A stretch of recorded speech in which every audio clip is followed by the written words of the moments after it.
semaine d'actualité politique nationale qui se décrypte sur ESAE TV. Chers amis internautes, bonjour et bon réveil. Vous êtes sur Info Hebdo. Ce jour, je reçois pour vous Jules Léandre Kitty. Il est acteur politique, porte-parole du parti politique Union démocratique pour un nouveau UDBN. Précédemment, journaliste, analyste politique. Il sera face à Alphonse Moïsoudé, journaliste, analyste politique. Au menu du décryptage de ce matin, nous parlerons de la sortie médiatique d'hier du président Patrice Talon sur Radio France Inter et France 24. Nous parlerons de l'opérationnalisation de la Cour des comptes au Bénin, quelles en sont les implications. Nous parlerons de la guerre médiatique contre l'UDBN et si le temps nous le permet, nous évoquerons quelques défis qui s'imposent au régime Talon 2. Sans plus tarder, je retrouve dans un court instant mes invités pour le décryptage.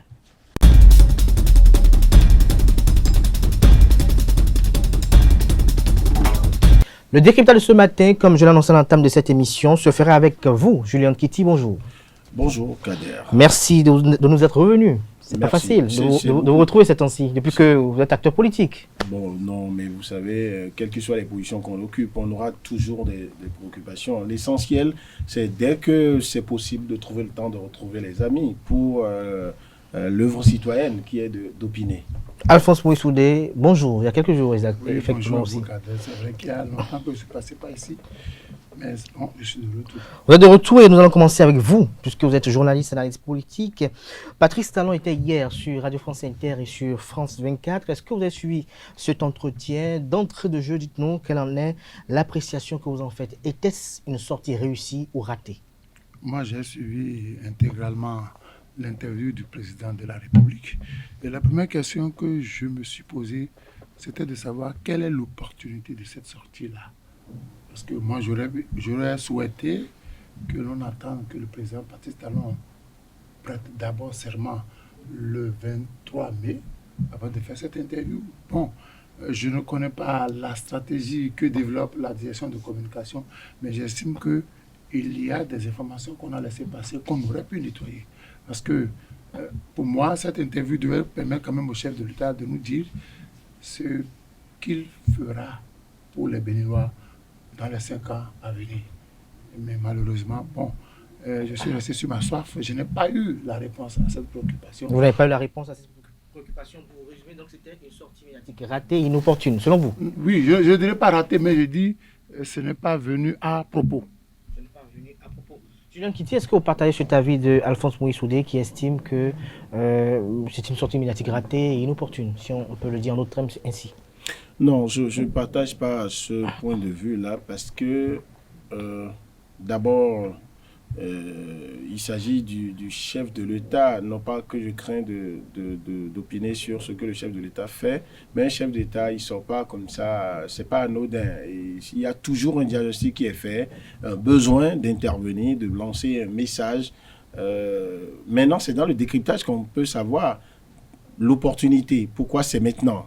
Pourquoi alors que le commun des mortels s'attendrait à ce qu'on aille à l'investiture d'abord? Pourquoi c'est maintenant? En plus, le message qui a été lancé, qu'est-ce qui a dominé Qu'est-ce qui a dominé, selon vous?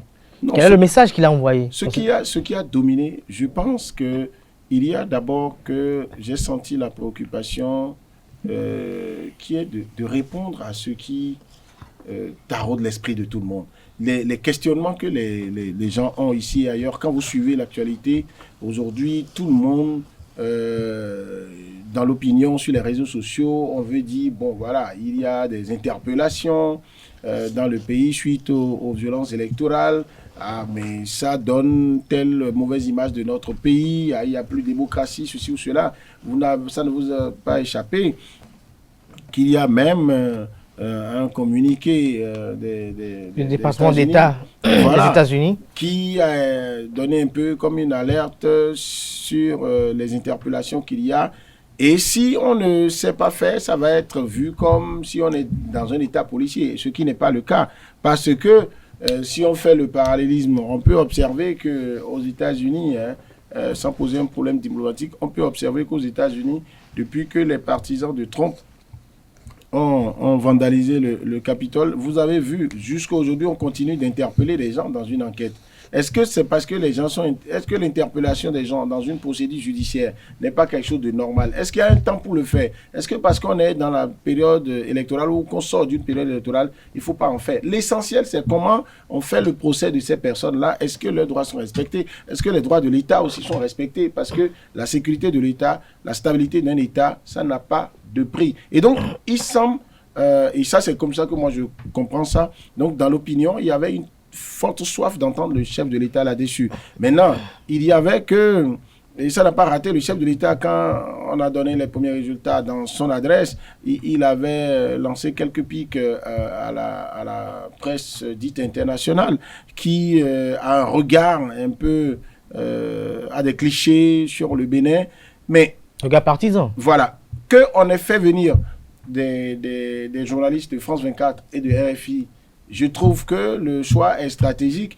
Et comme pour parler, la preuve, l'une des questions des journalistes d'un des journalistes a amené le chef de l'État, lui dit, mais pourquoi, quand vous rapportez les propos de ceux qui recherchent l'effet de victimisation, qui se disent les opposants, qui sont victimes, pourquoi quand vous les rapportez leurs propos, vous choisissez de prendre le bout qui vous intéresse? Vous ne dites pas tout. Par exemple, qu'on dise que les gens ils ont été recalés, en plus on les interpelle, on les arrête et tout. Le chef de l'État a dû demander aux journalistes, mais pourquoi vous ne dites pas que ces personnes ont dit qu'il n'y aura jamais élection? Je reviens dans un instant. Ce qui n'est pas une bonne déclaration. Julian Kitty, et dont les actes ont oui. suivi. Et donc, à partir de ça, moi, je pense que la sortie a permis de régler un problème. Maintenant, chacun ira dans l'appréciation qui est la Je vous reviens par rapport à votre appréciation. Dites-nous, Alphonse Moïse Soudé, est-ce que vous avez perçu un message dans cette sortie médiatique de Patrice Talon? Et également, dites-nous, est-ce que le choix fait à l'endroit de la presse internationale, si on peut le dire ainsi, au détriment des nationaux, est-ce que le choix là aussi est opportun, selon vous? Non, vous savez, le premier message que j'arrive à décoder à travers cette interview, c'est que, bon, chacun doit payer pour ses fautes. Et je l'ai toujours dit, sur ce plateau et sur d'autres plateaux, il n'y aura pas un second amnistie. Sur ceux qui, quelle que soit la position que vous occupez, si vous êtes de l'opposition ou bien si vous êtes de la mouvance et que vous avez contribué aux actes de violence, chacun doit payer pour ses fautes. Là, je suis d'accord avec le chef de l'État. Mais ce qui m'a un peu chagriné, vous savez, le chef de l'État a fait des déclarations, mais le journaliste a osé lui demander si le chef de l'État a les preuves de ce qu'il avance. Moi, j'aurais aimé que l'on fasse une démarcation, parce qu'il n'y a que la justice s'est saisie du dossier. Mais le chef de l'État ne devrait pas aller sur ce terrain-là. C'est-à-dire que lors de sa tournée, par exemple, dans les 77 communes de notre pays, quand les gens ont voulu implorer l'indulgence du chef de l'État par rapport à un certain nombre d'hommes politiques, le chef de l'État a été clair. Il dit, le dossier se trouve au niveau de la justice, il revient à la justice de trancher. Mais cette fois-ci, le chef de l'État a fait des affirmations. Et quand un journaliste comme ça, comme Boisbouvier, vous tend un pied, vous demande à vous, président de la République, avez-vous les preuves de ce que vous dites? Je crois que en nettoyant l'émission, moi je ne suis pas de la cellule de communication, mais j'estime que peut-être que cette interview a duré au-delà de 17 minutes et qu'on a procédé à un nettoyage. On devrait suffisamment nettoyer l'émission. Parce que le chef de l'État, il n'est pas communicant, il y a des gens qui s'occupent de sa communication, mais quand on a fini l'interview, on devait s'asseoir, que ce soit journaliste, que ce soit homme politique, on devait s'asseoir pour dire qu'est-ce qu'on peut diffuser, qu'est-ce qu'on n'a pas le droit de diffuser. Vous voyez, quand il a parlé des voisins, quand il a parlé des hommes d'affaires, vous voyez la question que le journaliste lui a fait. Habilement, le chef de l'État a dit attention, parce qu'il faut faire attention avec les journalistes. Le journaliste peut vous tendre un piège et vous tombez dedans. Il n'en est pas responsable. Lui, il a posé la question et dans votre réponse, vous n'avez pas su. Je dis, l'autre message que je comprends, c'est que le chef de l'État veut dire à nos voisins, le Bénin reste le Bénin. On ne peut pas diriger le Bénin de l'extérieur. On ne peut pas imposer des choix aux Béninois. Mais ça aussi, j'aurais souhaité que, bon, les dossiers sont pendant devant la justice, qu'on laisse la justice tranchée, la personne habilitée à aborder ces questions, j'estime que c'est le procureur spécial de la Criette qui encore sorti. Donc, vous savez, pour éviter qu'on parle de conflit d'attribution, moi j'aurais aimé que cette partie-là ne soit pas diffusée, mais que le chef d'État, parce que ce qu'on attendait dès que la pub a circulé hier, moi ce que j'attendais du chef de l'État, c'est de nous dire par rapport aux 5 années à venir, parce que le jour de la déclaration, le jour des résultats, le chef de l'État a fait des annonces comme quoi les Béninois vont sentir dans leur assiette et dans leur poche les fruits des réformes des 5 dernières années. Moi, j'aurais aimé que le chef de l'État puisse encore mettre l'accent sur ça, mais je n'ai pas vu ce qui intéresse la majorité des Béninois. Cela, c'est peut-être pour arranger l'image du pays à l'international. C'est pour arranger l'image du pays à l'international. Julien Kitty, quelle appréciation faites-vous du commentaire du président Patrice Talon sur les dossiers Eric Yamadougou et Joël Frédéric Aïvo? Est-ce que vous justifiez ce qu'il a dit concernant une supposée implication des sociétés chefs d'État de la sous-région et d'opérateurs économiques dans un complot de déstabilisation du pays?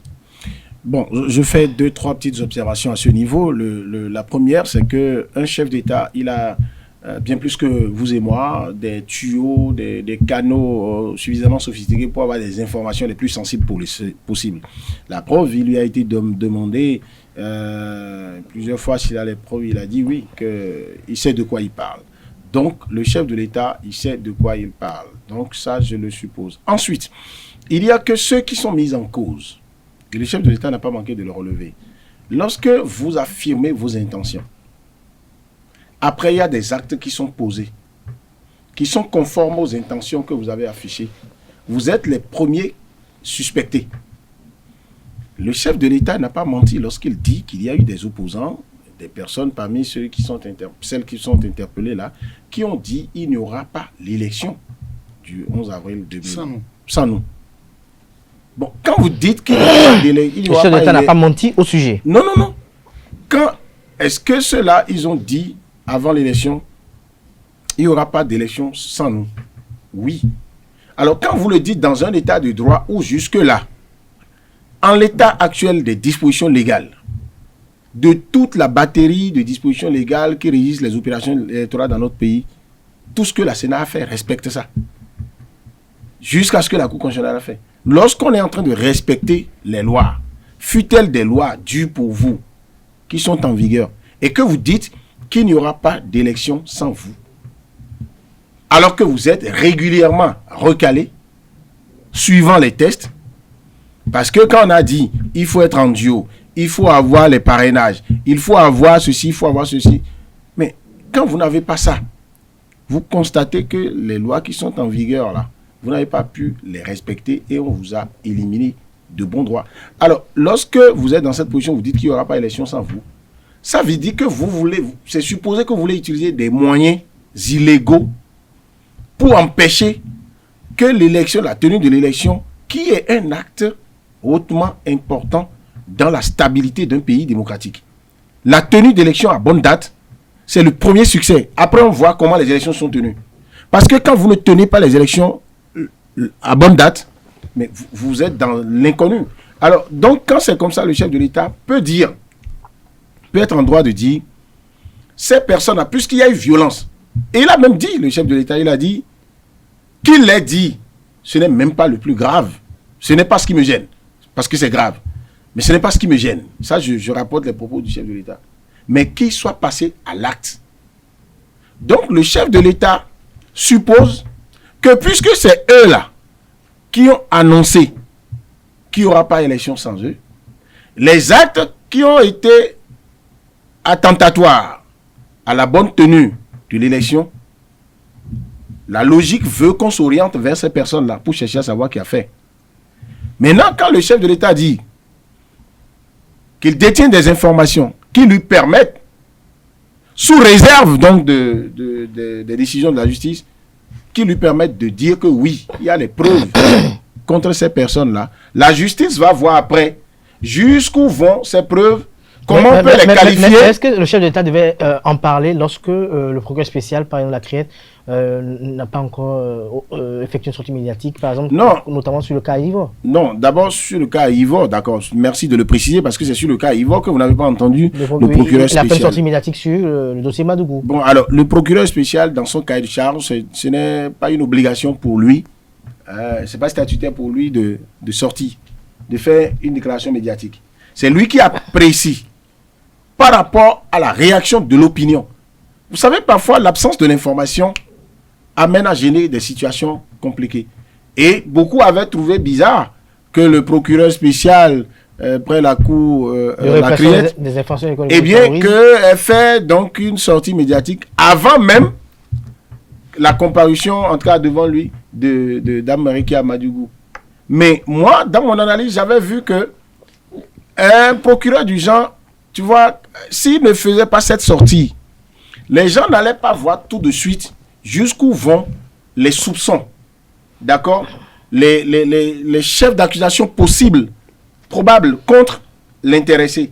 Parce que ça, les gens, quand les populations n'ont pas l'information, elles peuvent être manipulées de toute manière. Alors sur le cas de Ivor, le procureur n'a pas encore parlé, mais le chef de l'État, vous savez, les chefs d'accusation qui sont évoqués, au moins ça c'est connu.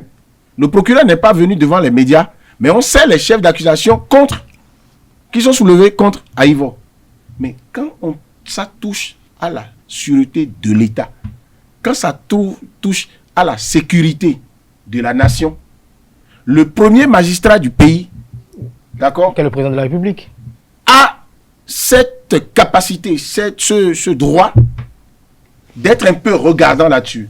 Non pas pour se mettre à la place de la justice, parce que là, vous ne l'avez pas entendu qualifier les faits au sens juridique du terme, pour pouvoir dire, voilà devant le tribunal, voilà devant la criette, ce pourquoi vous allez être jugé et la sentence possible. Un juge viendrait vous dire, voici ce dont ils sont soupçonnés, c'est qualifié comme tel à cette étape, parce que ça peut changer les qualifications aussi. Et quand ça change, ben voilà les peines que ces gens-là sont les peines que ces gens encourir. Alors tout à l'heure, Alphonse Moïse Soudé, vous étiez en train d'en parler, l'un des plus grands messages au cours de cette sortie médiatique, c'est qu'il n'y aura pas d'amnistie cette fois-ci. Alphonse Moïse Soudé, est-ce que vous ne pensez pas qu'une telle décision pourrait envenimer davantage le climat délétère? Non, qui paraît délétère. Si vous savez, d'abord, moi, je ne suis pas juriste, mais il y a ce que l'on appelle la présomption d'innocence.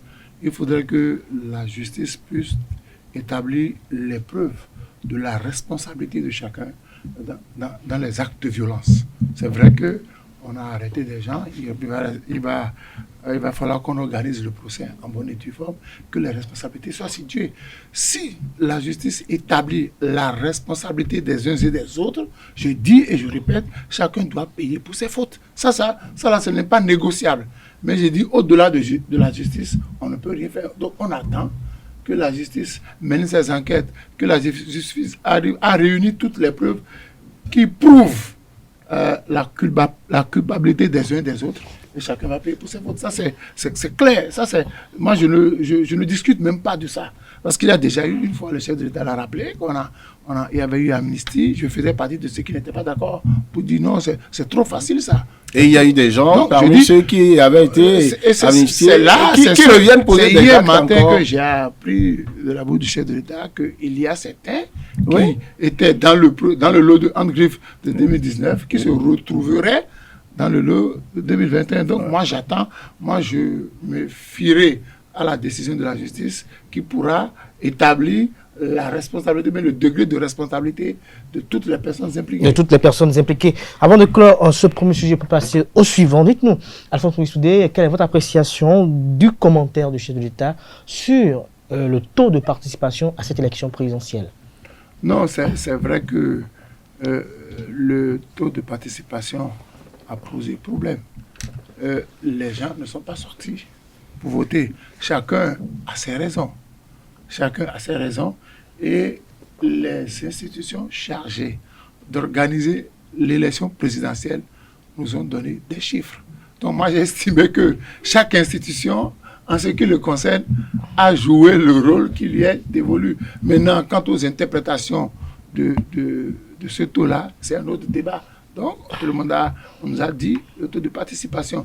Le chef de l'État est content du taux de participation. Ce qui est sûr, tout le monde ne pourrait pas sortir pour aller voter. Même si tout le monde sortait pour voter, tout le monde n'allait pas voter pour lui. Et c'est ça l'expression de la démocratie. Le reste, s'il y a des débats à faire autour, puisque j'ai lu en tant que la Sénat aurait demandé à toutes les ONG qui sont allées sur le terrain, la société civile qui avançait des chiffres contraires, de se rapprocher d'elle pour que l'on puisse faire une confrontation pour que l'on puisse sortir les chiffres réels. Je ne sais pas si entre-temps, cette confrontation a eu lieu. Je ne sais pas si ils se sont entendus maintenant sur les chiffres. Ce qui est sûr, quel que soit le taux de participation, l'élection présidentielle a eu lieu. La Cour a donné les résultats définitifs. Maintenant, moi, ce qui m'intéresse, quel est le sort des Béninois pour les 5 années à venir? Justement, on va en parler probablement en fin d'émission, mais très rapidement, avant de passer au sujet suivant qui est l'opérationnalisation de la Cour des comptes, nous allons quand même revenir très rapidement à une extrapolation et parler de la guerre médiatique contre l'UDVN, qui est un peu liée par rapport aux prouesses des différentes formations politiques qui ont contribué à la victoire KO du président Patrice Talon. Julien Kitty, vous êtes le porte-parole de la dite formation politique.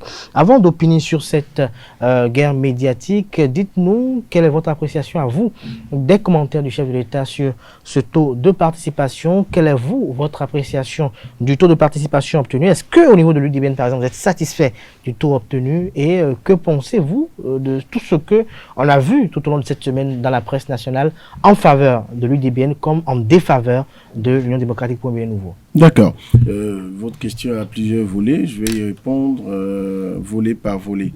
D'abord, le taux de participation. Le commentaire que le chef de l'État en fait. Le chef de l'État fait un commentaire très pertinent sur le taux de participation. La satisfaction, on peut être insatisfait par rapport au fait qu'on est, quand on dit un peu plus de 50% de taux de participation, c'est par rapport à 100% qu'on a calculé. Donc l'idéal serait d'avoir, pourquoi pas, jusqu'à 99,99%, parce qu'il faut tendre toujours vers l'idéal. Mais quand vous êtes au-delà de la moitié, vous êtes dans la moyenne. Ça veut dire qu'on peut commencer par compter avec vous. D'accord? Vous n'êtes pas dans le ridicule.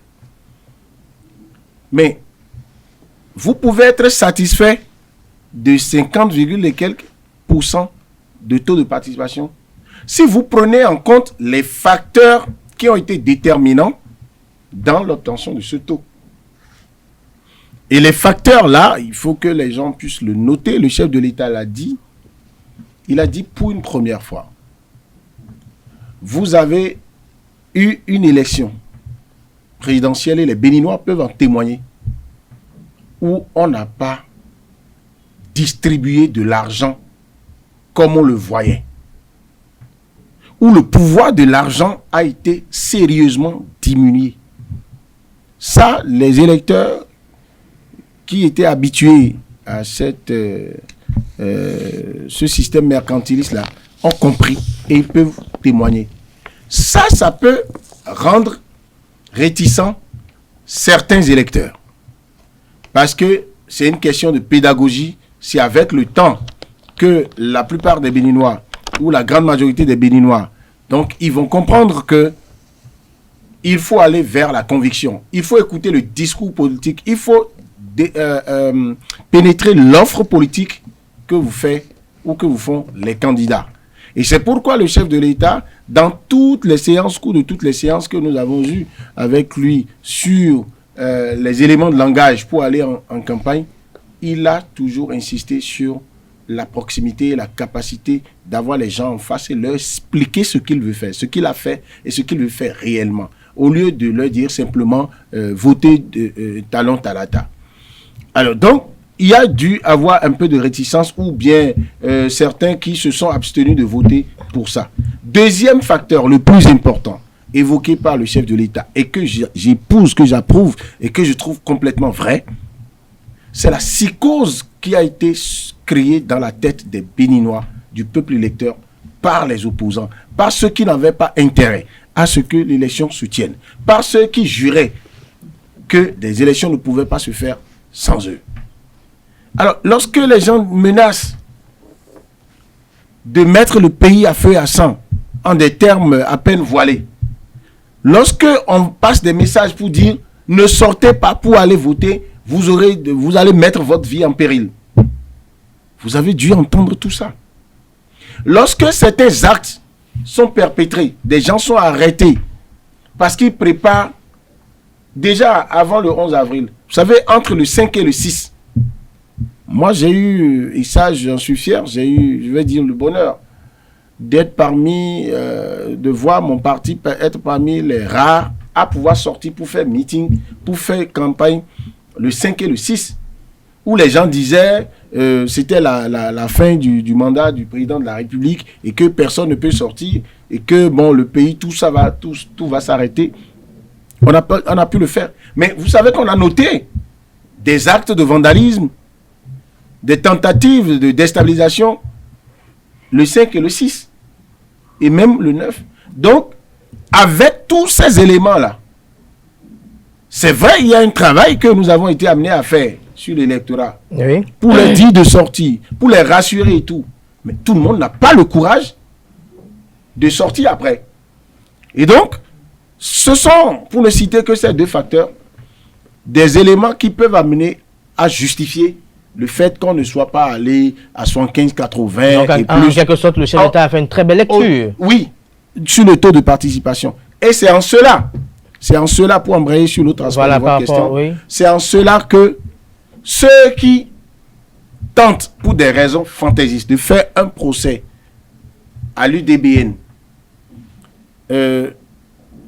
seul parti dirigé par une femme au Bénin aujourd'hui et qui a ouvertement et efficacement mouillé le maillot pour signer ce chaos-là, sur toute l'étendue du territoire national, qu'on veuille le cloîtrer dans un seul arrondissement, vous êtes d'accord avec moi que c'est tiré par les cheveux. C'est tiré même par, si on connaît, non, même si on cheveux. connaît l'ancrage de ce parti politique-là au départ, dans cet arrondissement, dans cette commune, dans cette 6e circonscription électorale. Aujourd'hui, l'UDBN est un parti véritablement national et a travaillé dans tous les arrondissements du Bénin. Mais ceux qui le font, vous voyez avec quel acharnement ils le font. Vous êtes journaliste, non? Monsieur Soudé aussi. Vous me... Justement, je pose la question. Vous voulez me dénier le droit de poser la dire que je suis question journaliste. à Alphonse Moïse Mais Soudé. est-ce que le même journal peut, pour dire les mêmes choses, en changeant juste les mots, faire plusieurs fois la une avec ça, et vous allez trouver que c'est anodin, ce n'est pas de l'acharnement. Et mieux, est-ce que Claudine Poudin-Chaud devrait passer dans chaque maison des électeurs béninois le jour du vote pour leur tenir la main, pour dire venez voter? On a fait la campagne, et mieux, elle a fait ce qu'elle pouvait faire le jour-là, après avoir voté, j'étais avec elle, avec toute une délégation, elle a parcouru beaucoup de bureaux de vote, et là où il n'y avait pas assez d'affluence, elle disait au point focaux du parti dans la zone d'aller dire aux gens de ne pas attendre le soir pour aller voter, non pas pour dire de voter telle personne. Elle a lancé des messages dans les milieux religieux, les confessions religieuses, pour dire de vite libérer les fidèles. J'ai vu des gens qui ne sont pas de l'UDBN, et ça c'est important de le dire. Ce ne fait pas un débat partisan à ce niveau. Pour montrer combien de fois, malgré les divergences politiques, on peut être amené à faire le travail citoyen pour la cause commune. J'ai vu la présidente de l'UDBN dire à des gens qui ne sont pas de l'UDBN, qui sont d'autres partis, notamment partis de la mouvance présidentielle, dire il faut que vous alliez dire aux gens, faire voir les crieurs publics pour que les gens sortent à temps pour aller voter. Ils ont dit ils n'ont pas les moyens. Je l'ai vu leur donner des moyens pour dire allez-y. Ils ne sont pas de l'UDBN. Non pas pour dire vous allez. Ceux-là, est-ce que c'est parce que Claudine Poudin-Chaud ne veut pas travailler à l'élection du duo Talon Talata qu'il a fait? Mais quand l'attaque pour ça, vous savez, ça peut être une guerre psychologique qu'on veut faire à la Dame de Fer et à son parti. On n'est pas ébranlé.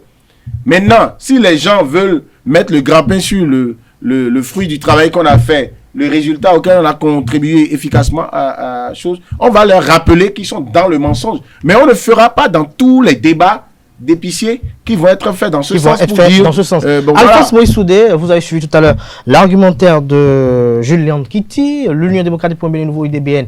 Vous connaissez cette formation politique, sa présidente, vous la connaissez, Alphonse Moïse Soudé. Est-ce que l'UDBN est un parti politique du 6e arrondissement, de la 6e circonscription électorale, si j'allais dire, ou c'est une formation politique qui a une envergure nationale? Moi, j'ai suivi un peu la tournée de la présidente de l'UDBN dans tout le Bénin.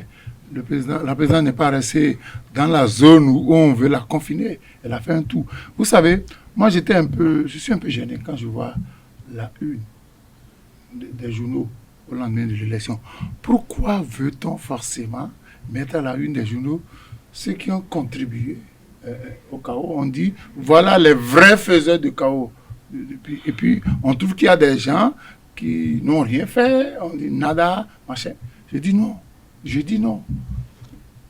1 + 1 = 2. Chacun, en fonction de ses moyens, a fait la campagne pour qu'il y ait ce résultat-là. Donc aujourd'hui, chacun, en fonction de ses moyens, a fait la campagne pour qu'il y ait le chaos du duel talon-talata. Donc aujourd'hui, je ne sais pas pourquoi certaines personnes veulent se réclamer la paternité. J'ai vu ça.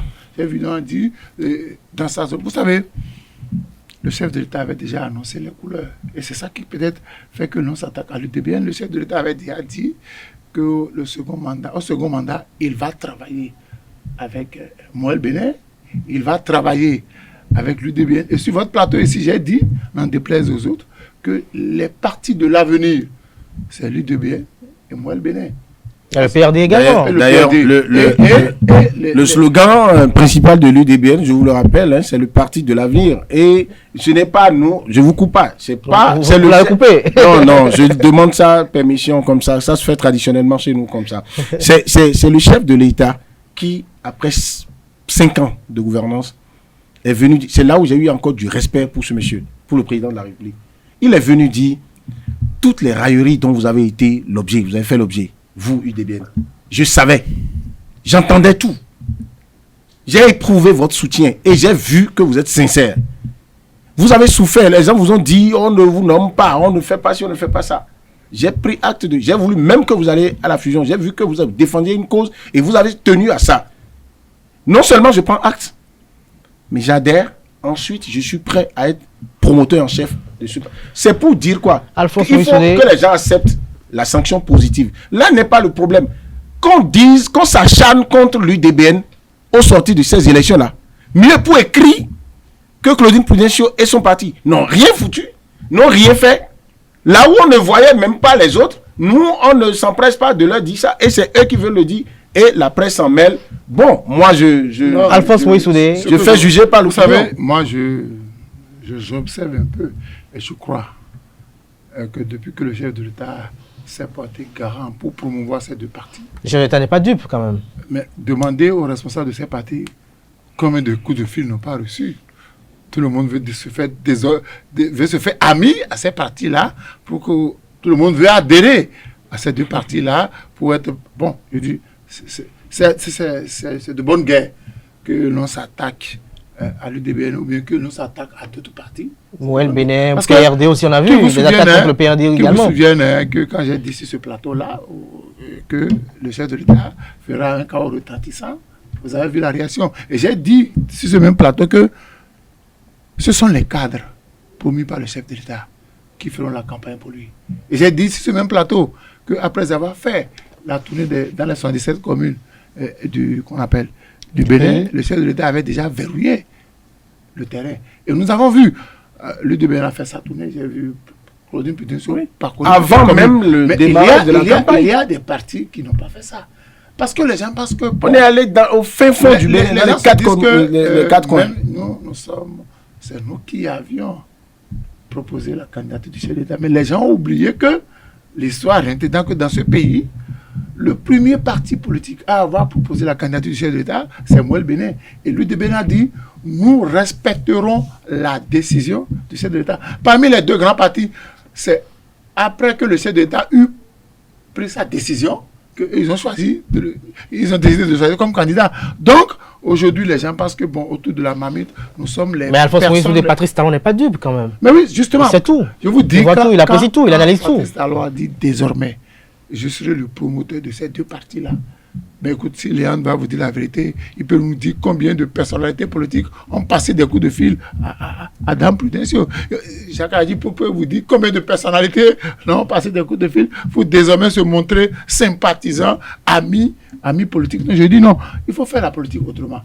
Le chef de l'État a encore, dans sa déclaration, dit qu'il n'y aura pas un gouvernement de remerciement. Là encore, ça a encore fait mal.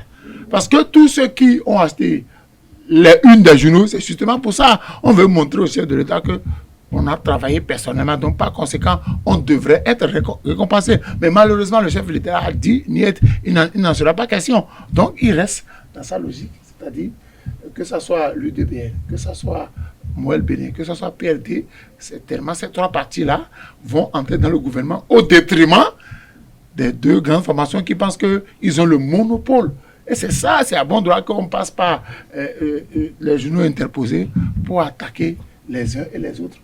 Il n'y a pas autre chose, hein? C'est des règlements de compte politiques. On veut montrer au chef de l'État que ceux qui disent qu'ils ont travaillé... Mais je crois qu'il y a encore les élections législatives de 2023 qui pointent à l'orée, qui seront véritablement... Non, c'est aujourd'hui. De véritables tests de popularité pour les différents acteurs politiques. Les gens veulent avoir des postes ministériels.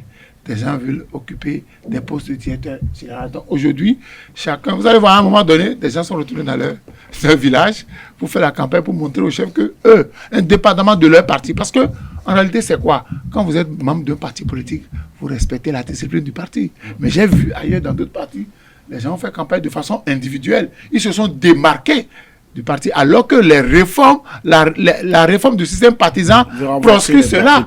C'est-à-dire qu'on travaille en tant que membre du parti, on ne travaille pas en tant qu'individu pour montrer au chef que, avec la réforme du système partisan, il n'y a plus responsable, il n'y a plus propriétaire de fief.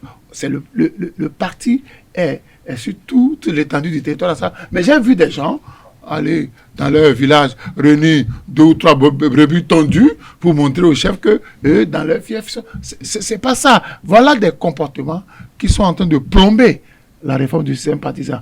Les gens vont négocier. Si le chef de l'État veut faire entrer quelqu'un dans son gouvernement, c'est au titre de son parti politique, pas à titre personnel. Donc les gens, c'est pour ça qu'on a pris d'assaut les journaux pour montrer au chef qu'on a travaillé. Mais le chef étant entendu qu'il est allé lui-même sur le terrain, il a constaté de visu ce que chacun faisait sur le terrain. Au moment opportun, il va trancher. Au moment opportun, il va trancher. Alors, je me penche vers vous, Julien Kitty, pour évoluer dans ce débat. Les leviers pour l'opérationnalisation de la Cour des comptes ont été actionnés avec la nomination de sa présidente à la personne de Ismat Biotchane. Dites-nous, quelles sont les implications de cette opérationnalisation dans l'univers politique béninois et même dans la gestion des finances publiques au Bénin? D'abord, 5 secondes pour dire que sur ce que Alphonse Soudé vient de dire, moi je trouve que les choses sont lisibles facilement. Hein. Les choses sont lisibles. Il y a des actes qui ont valeur historique, qui font que si les gens veulent faire parler leur jugeote, ils ne doivent pas s'attaquer aux bénéficiaires de ces actes-là. Quand un parti politique a fait 5 ans à subir, à fonctionner, à dire parce que nous sommes convaincus des éléments pour lesquels nous avons décidé de soutenir le chef de l'État. Puisqu'il est en train d'accomplir ce qu'il a dit, nous n'avons pas de raison de ne pas le soutenir. Nous n'allons pas parce qu'on dit on ne vous a pas nommé par-ci par-là et donc parce que les gens se moquent de vous. Oui. Mais quand au bout de ça, sans le demander, parce que le chef de l'État n'est quand même pas une marionnette, quand le chef de l'État vient dire « Vous, je vous ai vu, j'ai eu le temps de savoir que vous êtes sincère avec moi. » Nous, on ne dit pas c'est comparé à quelqu'un. Maintenant, à côté de ça, lorsque des choses sont visibles, ont été faites, et physiquement, tout le monde a vu, on ne ment pas dessus. Ce n'est pas bien. Pour moi, ça pose un problème d'éducation. Ça pose un problème que ce soit pour ceux qui commanditent ou ceux qui le disent. Moi, j'ai eu le bonheur d'être aux côtés de l'équipe qui a accompagné la présidente de l'UDBN dans les 4 coins du Bénin avant la campagne. Franchement, c'est éprouvant, mais c'est assez intéressant d'aller rencontrer. Vous voyez, quand moi, à WhatsApp, j'ai vu un groupe qui n'est pas trop grand. J'ai vu des gens que nous pensons qui ne savent rien de la politique, qui ne savent rien des questions de développement, mais qui ont été capables, puisque ce n'est pas le grand meeting, et vous êtes venus vers eux, non pas encore en campagne, ils ont la possibilité de poser réellement leurs problèmes. Vous voyez des dames qui vous montrent ce qu'elles savent réaliser et qui vous disent, nous ne voulons même pas de l'argent de microcrédit politique. Des gens qui vous disent, nous aimons ce président parce qu'il a, au départ, on a trouvé que, il est dû, mais il est venu faire la route là où personne ne nous a jamais fait ça. Il est venu et nettoyer là où les gens manigançaient les choses pour nous brimer. Lorsque vous avez fini de faire ça et que vous avez l'énergie encore, et c'est là où ça fait mal. Quand vous avez la présidente de l'UDP qui a encore l'énergie avec nous tous de refaire cette campagne-là, c'est 2 semaines d'intense activité sur toute l'étendue du territoire national, je vous dis. Et on avait le retour de tous les arrondissements sur le pays, dans le pays. Et les gens étaient heureux. C'est ça aussi les partis pour s'agrandir. Vous avez des coordonnateurs communaux. Vous avez des coordonnateurs, des présidents de sessions d'arrondissement. Des gens des cellules qui étaient heureux de savoir que des rôles précis leur étaient donnés. C'est-à-dire que dans un quartier, celui qui est chef cellule là, était chargé d'organiser rencontres. Et c'est lui qui a organisé. De peu de moyens qu'il a là, on lui donne, c'est lui qui organise et il est heureux. Lorsqu'on a fini de faire ça, ce n'est pas bien. De faire 5 minutes déjà. Ce n'est pas bien que les gens viennent jeter de l'opprobre sur les efforts d'une dame. Je vous en prie. Peut-être que vous ne me donnerez plus la parole sur la question de la Cour des comptes. Non, je vais revenir par rapport à la Cour des comptes. Vous avez clôturé si bien cette partie liée à l'UDBN qui quand même fonctionne de façon autonome et indépendante dans la mouvance présidentielle. Je parle d'autonomie et d'indépendance, notamment d'indépendance financière. Alors, Alphonse Moïse, c'est vous qui le dites, c'est vous qui le dites. Le débat, ce n'est pas indépendance financière ou matérielle. Moi, je ne fais pas ce débat. Elle est opérationnelle aujourd'hui. Qu'est-ce qui va changer? Je crois que désormais, on va lutter contre la prévarication du bien public, on va lutter contre la corruption, on va lutter contre la mauvaise gouvernance au niveau des fonds publics. Moi, ce qui m'a plu, on dit que la décision de la Cour des comptes s'impose au pouvoir exécutif, s'impose au pouvoir législatif et s'impose au pouvoir judiciaire. Une Cour constitutionnelle bis, c'est ça? C'est-à-dire que c'est sans recours. C'est sans recours. Et j'ai lu que, qu'on appelle le délai de prescription des crimes économiques, c'est 20 ans. Ça veut dire que désormais, ceux qui ont eu à occuper des postes de responsabilité et qui ont fait yo-yo avec le bien public, chacun va payer, c'est clair. C'est quoi yo-yo là? C'est-à-dire que vous vous êtes amusé avec l'argent du contribuable béninois. On vous a dit, vous êtes directeur de projet et vous prenez l'argent pour aller faire des fêtes au village. Vous avez construit un peu partout. Désormais, ça va vous rattraper. Donc, moi je suis à l'aise.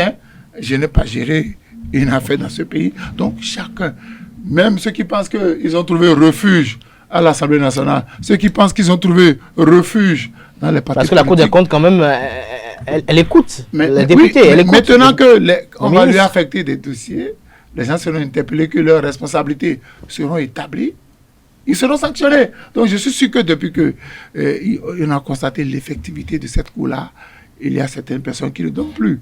Il y a certaines personnes qui ne donnent plus parce qu'ils savent ce qu'ils ont fait. Des dossiers existaient déjà, mais il n'y avait personne pour ouvrir ces dossiers. Donc j'ai dit maintenant, que ce soit dans le rang de l'opposition, que ce soit dans le rang de la mouvance, si vous avez eu à gérer le denier public, que vous avez confondu à vos propres poches, l'heure est venue pour vous de payer. L'heure est venue pour vous de payer. Avant de me retourner vers Jules Léon Kitty, j'avais envie de vous poser la question de savoir, est-ce qu'on peut assister dans les jours à venir à ce que des dossiers qui avaient fait l'objet de beaucoup de polémiques et de controverses, qui n'avaient pas été totalement vidés, puissent refaire surface devant cette Cour aujourd'hui? Vous savez ce que j'ai dit avant la campagne? J'ai dit, je suis fier d'une seule chose, que pour le second mandat du chef de l'État, les gens vont défiler à la queue leu devant les juridictions, devant les tribunaux, devant la criette. Je l'ai dit. Certains m'ont insulté, mais j'ai dit au second mandat, on va nettoyer l'écurie. Si tu as pris 1 franc, tu vas payer. Parce que c'est le bien de nous tous. Ce n'est pas le bien d'une famille, ce n'est pas le bien d'un individu. Maintenant, ceux qui ont pris l'argent du contribuable béninois, le denier public construit des villas pour acheter des voitures, si la preuve est établie qu'il y a eu mauvaise gestion du biens publics, on va les juger, ils vont payer. On va peut-être vendre leur patrimoine pour retourner l'argent dans la caisse de l'État. Parce que les gens pensent que, bon, j'ai été condamné pour détournement, je reste en prison. L'argent, non, aujourd'hui, on va régler ça. Il faut qu'on mette la main sur leurs biens, qu'on vende leurs biens, qu'on retourne dans la caisse de l'État ce qu'ils ont indûment pris. Alors, Julien Kitty, sur la question de la Cour des comptes. Non, je pense que il faut se réjouir d'abord que le chef de l'État, le président Patrice Talon, pose des pas qui vont rester dans l'histoire. Moi, j'adore chez lui on dirait que le chef de l'État, il regarde dans l'histoire du pays, il dit, c'est quoi qui était prévu dans les lois que les dirigeants n'avaient jamais le courage de faire? Moi, je l'ai fait. Et il se dit, pourquoi ne pas le faire? Il y a quel problème à ne pas le faire? Que les gens ne soient pas contents de vous? Tant pis, il le fait. Vous l'avez vu avec les 12 départements qu'on a désormais. Vous l'avez vu avec les chefs-lieux de département qu'on a. Vous avez vu avec beaucoup d'autres décisions presque impopulaires. Alors, la Cour des comptes, on fait des débats là-dessus depuis. D'accord? Maintenant, elle est effective. Mieux, on a nommé sa présidente. La première présidente. Alors, la première présidente. Et ça, c'est à l'actif du régime. Une femme qui est nommée. Oui, et c'est une femme qui est nommée. Et voyez, suivez mon regard. Le chef de l'État, durant toute sa campagne, a répété que c'est l'heure de la promotion de la femme. Parce qu'il s'est rendu compte que c'est une erreur, il a encore dit à Porte-Nouveau, c'est une erreur depuis 1960 de ne pas faire confiance aux femmes. Il a fait à travers la désignation d'une femme comme colistière, il a fait à travers son discours et il commence à le faire à travers les nominations. C'est la première. On en est très fiers parce que ça a été tout le temps la bataille de notre présidente. Ensuite, la Cour des comptes. Moi, je ne comprends pas que des pays qui nous respectent à tout point de vue, au plan de la gouvernance économique, la gouvernance démocratique, que ces pays-là nous disent, bon, voilà, vous n'avez pas encore de Cour des comptes, c'est une chambre des comptes que vous avez, alors que dans l'espace UEMOA, nous sommes partis, c'est une exigence. Qu'est-ce qui nous empêche de le faire? Aujourd'hui, le chef de l'État, dans son élan de faire respecter le pays à l'étranger, il va le faire. Et nos partenaires techniques et financiers seront fiers de nous pour composer avec nous comme des gens responsables. On pourra avoir le courage de leur dire un certain nombre de choses. Maintenant, surtout, l'avantage, c'est ce dont parlait Soudé, à savoir que l'assainissement des finances publiques. Aujourd'hui, vous ne l'avez pas vu. Moi, j'ai eu la chance, de ma position, de constater que même vis-à-vis des partis politiques, ce n'est pas seulement les offices et institutions de l'État, hein. Même les partis politiques. Le financement public des partis politiques, là, même si l'UDBN n'en a pas bénéficié, vous avez eu la chance de participer à des formations, j'en ai bénéficié personnellement. J'ai vu combien de fois, avec un franc de l'État, des fonds publics aujourd'hui, vous vous amusez. J'ai vu des experts comptables me démontrer en quoi vous ne pouvez pas échapper. Et déjà, avant que la Cour des comptes ne s'installe, là, qu'on ait sa présidente, au niveau de la Cour suprême, la Chambre, là, demande déjà des comptes. Demandez à tous les partis politiques, demandez aux institutions de la République. Maintenant, pour ceux qui, entre-temps, comme il le dit, ont confondu les deniers publics à leur poche, mais vous n'allez pas... ceux qui veulent accuser Patrice Talon de vouloir faire quoi, règlement de compte politique, de vouloir faire ceci, ils vont parler beaucoup. Hein. Je suis d'avis que vous allez de plus en plus observer maintenant que ça va se faire. Il n'y aura pas de tribunal spécial créé, il n'y aura pas de tribunal Patrice Talon. Mais le fait d'installer tous les organes, toutes les institutions qui doivent jouer tel ou tel rôle, ça va faire que dès que vous faites quelque chose, il n'y aura pas, on ne va pas prétester de l'absence de l'arsenal institutionnel pour vous prendre en compte, pour le faire. Et au niveau de la Cour suprême, les détails, les outils sont tellement raffinés. J'en finis en vous donnant même un petit exemple. Est-ce que vous savez que quand vous fonctionnez avec les fonds publics, même un franc déposé dans votre institution, que vous soyez société civile, parti politique, office d'État, ou n'importe quoi à l'institution, le petit contrat que vous avez fait, quand vous achetez quelque chose là, on a la possibilité d'aller demander même à celui qui vous a délivré la facture là, si c'est lui qui est signataire de cette facture, si c'est ce montant là qu'il a encaissé, et sans vous. Parce que les informations qu'on vous demande sont telles que on peut avoir la possibilité après de retourner sur les traces. C'est ça ce que devient notre pays. Maintenant, ça peut faire mal, ça peut faire des grincements de dents.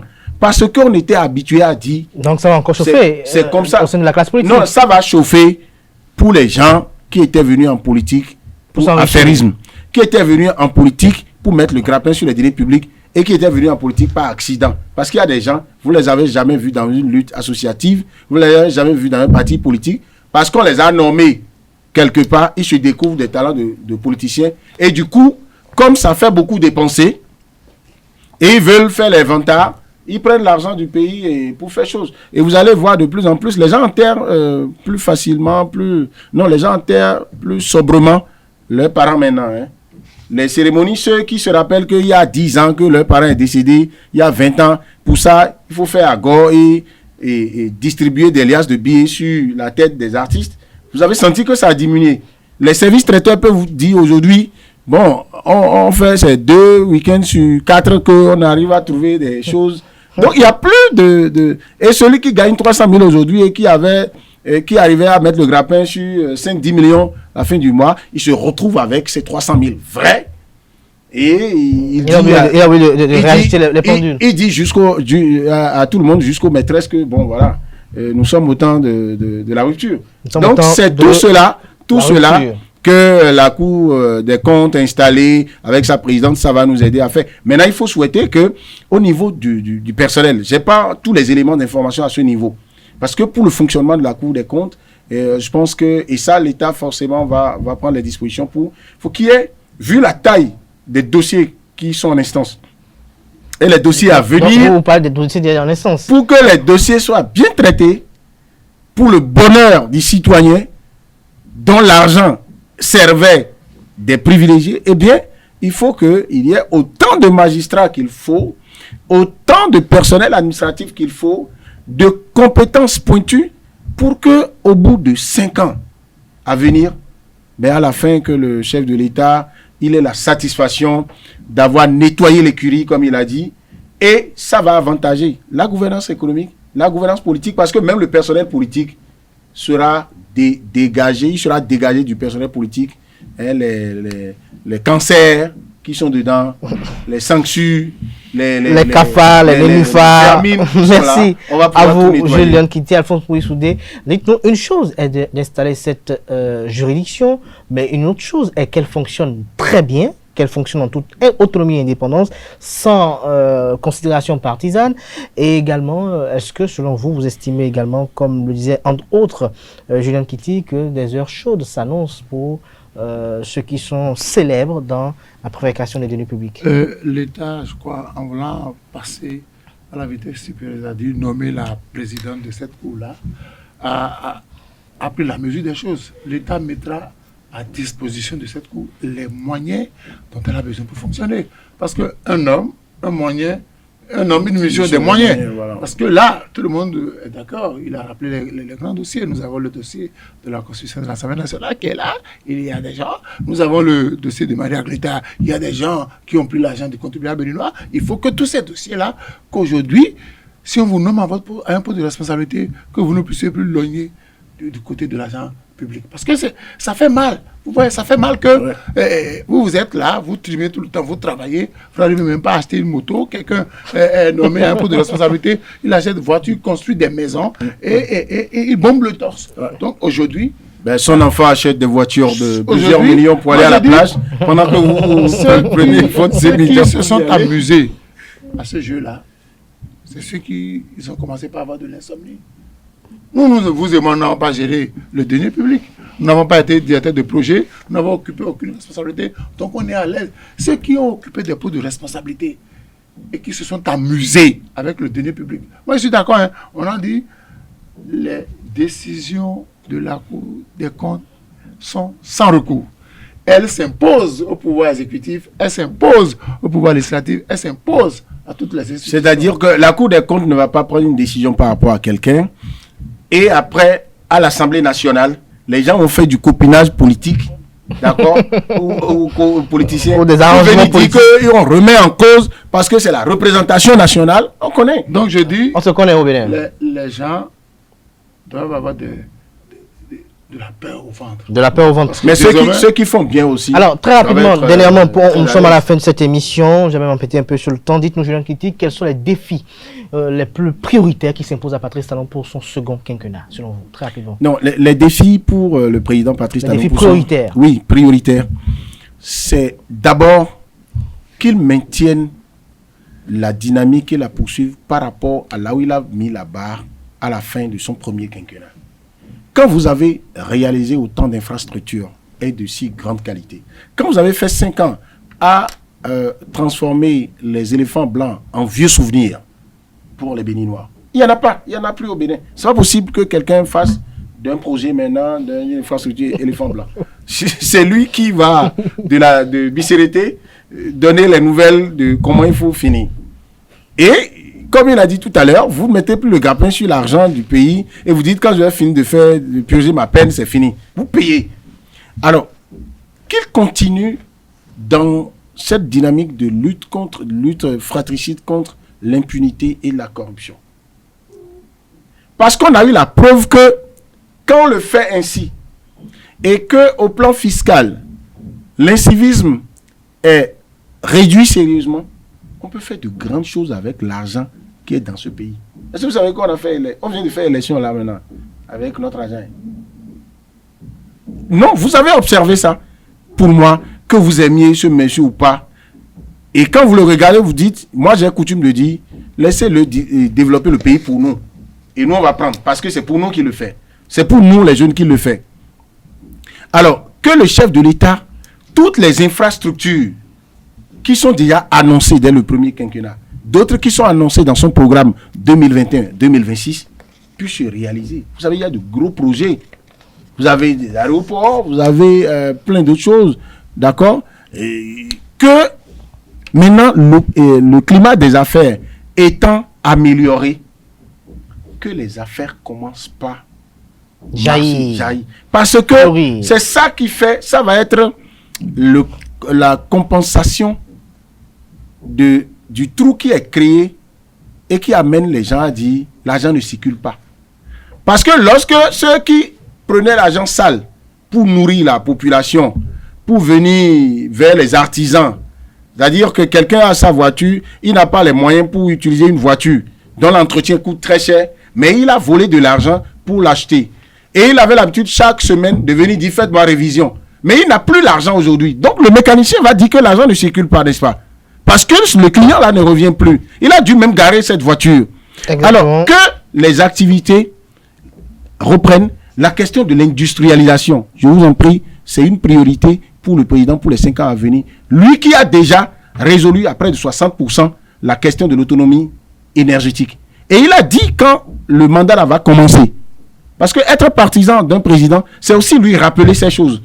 Et être là à le soutenir pour qu'il puisse réussir ça. C'est que il a dit, dans les années à suivre, on va en arriver à 100% de production nationale de l'énergie dont nous avons besoin. Et on pourrait même en exporter. Et dès que vous avez l'énergie, vous pouvez faire l'industrialisation. Et que les opérateurs économiques, pour moi, c'est une opportunité pour nous maintenant. Des opérateurs économiques ici. Oui, des opérateurs économiques béninois aujourd'hui, que tout est clarifié.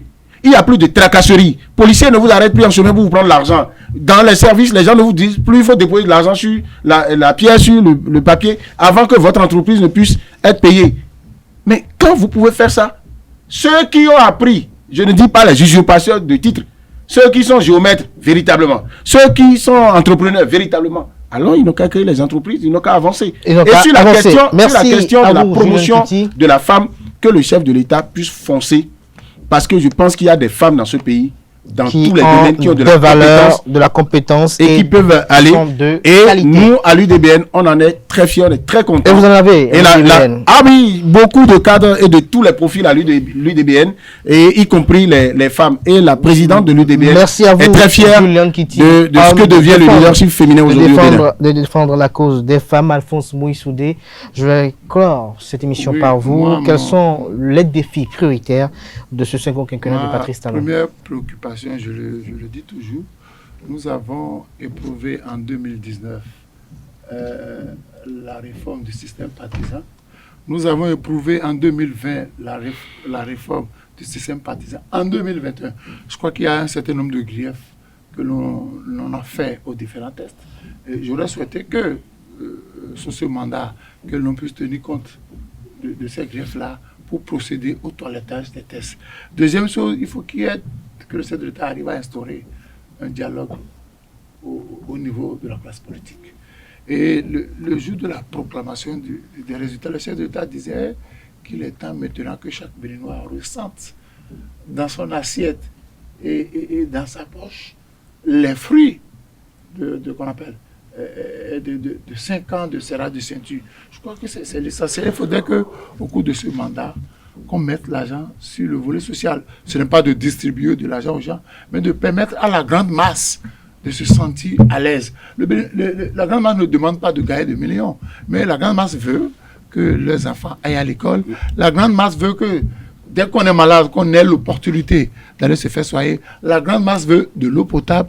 La grande masse veut de l'électricité. Donc, il faudrait que l'on puisse jeter un regard favorable pour permettre à tous les Béninois de bomber le torse et de dire, moi, je suis fier d'être Béninois, qu'il n'y ait plus une certaine élite qui profite de ce qui doit revenir à tout le monde. À tout le monde.